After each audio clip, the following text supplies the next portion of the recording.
વડોદરામાં જીએનએફસી ખાતે મુખ્યમંત્રી ભૂપેન્દ્ર પટેલ, નાયબ મુખ્યમંત્રી હર્ષ સંઘવી તથા કેન્દ્રીય મંત્રી મનોહરલાલ ખટ્ટરની ઉપસ્થિતિમાં પ્રથમ તબક્કામાં 150 નવી ઇલેક્ટ્રિક બસોમાંથી 30 નવી પીએમઈ બસોનું લોકાર્પણ કરવામાં આવ્યું. જે બસો હવે શહેરના વિવિધ રૂટ ઉપર દોડતી થશે. પર્યાવરણને અનુકૂળ પરિવહન માટે સરકાર આગામી સમયમાં કુલ 250 ઇલેક્ટ્રિક બસોનો કાફલો કાર્યરત કરવાનું લક્ષ્ય ધરાવે છે.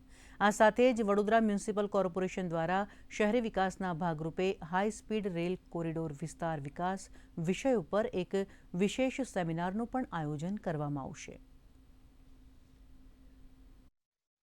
વડોદરા માટે જે ભેટ કહેવાય પીએમ ઈ બસનું આજે લોન્ચિંગ કરવાના છે.